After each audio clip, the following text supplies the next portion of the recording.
ओम नमः शिवाय। हर हर Mahadev. Veena Deepak Soni YouTube channel में आप लोगों का स्वागत है। आज मैं आप लोगों को इस वीडियो के माध्यम में सावन शिवरात्रि के दिन हम मंदिर में जाकर सरल तरीके से किस प्रकार भगवान महादेव और माता पार्वती की पूजा कर सकते हैं। आप सबको पता है इस समय सावन का पावन महीना चल रहा है। सावन का माह भोलेनाथ को समर्पित है, जिस वजह से इस माह में पड़ने वाली शिवरात्रि का तो विशेष महत्व है। श्रावण शिवरात्रि हिंदू धर्म में विशेष महत्व रखती है। वैसे तो हर माह में कृष्ण पक्ष की चतुर्थी को सावन शिवरात्रि का पर्व मनाया जाता है, लेकिन इस दिन विधि विधान से भगवान शंकर और माता पार्वती की पूजा की जाती है। पर यह सावन का महीना है तो सावन महीने की शिवरात्रि का तो अत्यधिक महत्व है। अगर आप सावन की शिवरात्रि के दिन भगवान भोलेनाथ और माता पार्वती की पूजा इस तरीके से सरल विधि से कर सकते हैं, जिससे आपको मनवांछित फल की प्राप्ति होती है। इस बार सावन शिवरात्रि 23 जुलाई को बनाई जाएगी। का सावन शिवरात्रि पे 4 पहर की पूजा का अत्यधिक महत्व है। तो आप सर्वप्रथम मंदिर में जाओ और मंदिर में अगर चीज़ें बिखरी हुई हो तो आप पहले सर्वप्रथम वहाँ पे साफ़ सफाई करना। इस प्रकार से वहाँ पे सभी चीज़ एक थैली पॉलीथीन या मंदिर के वृक्ष में किसी में जाके डाल देना। इस प्रकार जैसे मैं साफ़ सफाई कर रही हूँ, उसके बाद में हम भगवान महादेव और माता पार्वती की, गणेश जी, कार्तिकेय सभी की पूजा विधि विधान से करेंगे। कहते हैं कि इस प्रकार पूजा करने से भगवान महादेव और माता पार्वती का आशीर्वाद मिलता है। आप सबको पता है सावन का महीना तो हमारे भोलेनाथ को समर्पित है, और भोलेनाथ तो भोले भंडारी है। वे तो अपने भक्त की श्रद्धा और आस्था देखते हैं। तो सर्वप्रथम मंदिर में जाके, मंदिर अगर बिखरा हुआ है तो सर्वप्रथम मंदिर की साफ सफाई कर लेंगे। उसके बाद में भगवान महादेव, माता पार्वती, गणेश जी भगवान, कार्तिकेय जी सभी की पूजा करेंगे। तो सर्वप्रथम में गणेश जी की पूजा करनी रहती है। गणेश जी को शुद्ध जल से, फिर पंचामृत, फिर शुद्ध जल से मैंने इस प्रकार सभी भगवानों को, गणेश जी, कार्तिकेय, नंदी, पार्वती सभी को नीला स्नान करवा दिया। अब मैं भगवान महादेव का अभिषेक करी हूँ। तो पहले पहले गंगा जल से स्नान कराए, फिर भगवान को पंचामृत स्नान कराए, फिर भूना भगवान को शुद्ध जल से ओम नमः शिवाय, ओम नमः शिवाय इस मंत्र का उच्चारण करते हुए आप भगवान महादेव को जल अभिषेक करना। और जल अभिषेक ऐसे करना जिससे भगवान के पंचामृत है वह पूरा नीचे आ जाए और स्नान कराया हुआ और भगवान के ऊपर नहीं रहे। इस प्रकार मंत्रों का उच्चारण करते उसके बाद में भगवान को वस्त्र रूपी जनेऊ, कलावा जो भी आपके पास हो वह भी आप अर्पित कर सकते हैं। आपको बताया सावन के महीने में तो सभी लोग भगवान महादेव की पूजा के लिए आते हैं। तो हम बारी बारी से सभी लोग भगवान महादेव की पूजा कर रहे हैं। अब मैं भगवान को वस्त्र रूपी जनेऊ अर्पित कर रही हूँ। ये थोड़े से मेरे पैर में चोट लग गई है, इसलिए थोड़ा सा बैठने में तकलीफ़ हो रही है मेरे को।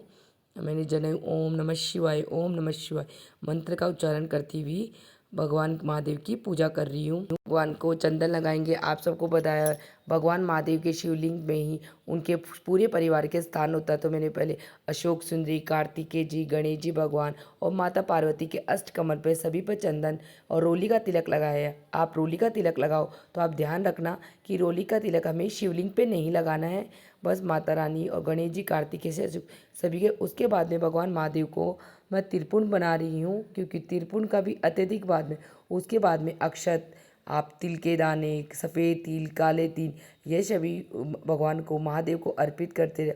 ओम नमः शिवाय, ओम नमः शिवाय मंत्र का उच्चारण करते हुए अर्पित करना। उसके बाद में आपके पास भस्म, धूप, गुलाब, ये जो भी कुछ है उन्हीं सबको ओम नमः शिवाय, ओम नमः शिवाय मंत्र का उच्चारण करते हुए भगवान महादेव को अवश्य अर्पित करना। उसके बाद में भगवान महादेव को, आप सबको पता बेलपत्र अत्यधिक प्रिय है, तो भगवान महादेव को मैं बेलपत्र अर्पित कर रही हूँ। और बेलपत्र पे आप चंदन अवश्य लगा लेना। तो सबसे पहले मैंने अशोक सुंदरी, गणेश जी भगवान, कार्तिकेय जी और माता रानी के अष्टकमल की सभी की जगह ओम नमः शिवाय मंत्र का उच्चारण करते हुए बेलपत्र अर्पित किए। फिर भगवान महादेव के शिवलिंग पे बेलपत्र 5, 11, 21 जितने भी आपके पास बेलपत्र हो वह ओम नमः शिवाय, ओम नमः शिवाय मंत्र का उच्चारण करते हुए भगवान महादेव को अर्पित करें। अगर आप महाशिवरात्रि के दिन 108 बेलपत्र की माला बनाकर भी भगवान महादेव को अर्पित करते हो तो वह भी अत्यधिक फलदायक होती है। आप भगवान महादेव को उसके बाद में पुष्प, कनेर का पुष्प, जो भी आपके पास चीज़ें हो, मदाक के पुष्प, भगवान को मैं ओम नमः शिवाय, ओम नमः शिवाय मंत्र का उच्चारण करते हुए एक एक चीज़ें अर्पित करी हूँ। आपको पता है भगवान महादेव को धतूरे का पुष्प भी अत्यधिक प्रिय है, तो आप धतूरे का पुष्प, भांग, भस्म, गुलाल, अमीर और गेंदे के फूल जो भी आपके और सफ़ेद पुष्प भी भगवान महादेव को अत्यधिक प्रिय है। तो साथ साथ में माता पार्वती को भी आप महाशिवरात्रि के दिन श्रृंगार का सामान अवश्य अर्पित करें। माता रानी को सुहाग चढ़ाने के बाद कुमकुम आप अवश्य उनसे 5 बार सुहाग ले और कुमकुम वही अपनी मांग में भर ले। इस प्रकार गणेश जी भगवान, कार्तिकेय जी, सभी को हम भगवान को पुष्प फूल अर्पित करते हुए ओम नमः शिवाय मंत्र का उच्चारण करते रहेंगे। उसके बाद में भगवान को दूब, गणेश जी भगवान को अत्यधिक प्रिय है तो दूब फूल सभी चीज़ें अर्पित करते जाएंगे।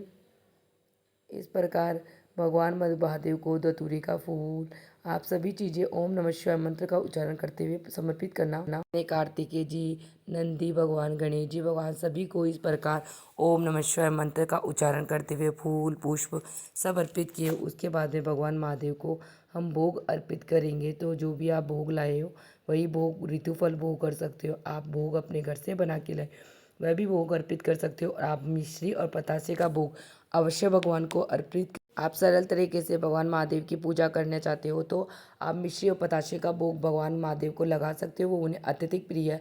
तो मैंने सब गणेश जी भगवान को अर्पित किया। उसके बाद में कार्तिकेय जी, नंदी सभी को भोग अर्पित किया और भगवान को ऋतु फल भी आप अवश्य अर्पित करें। उसके बाद में माता पार्वती को हम 16 श्रृंगार की सामग्री अर्पित करेंगे और माँ को 5 बार सुहाग भर के उनसे 5 बार सुहाग लेंगे। कहा जाता है कि माता पार्वती को इस प्रकार सुहाग चढ़ाने और सुहाग लेने से अखंड सौभाग्यवती रहने का आशीर्वाद प्राप्त होता है। उसके बाद में भगवान महादेव माता पार्वती का गंजोड़ा बना देंगे।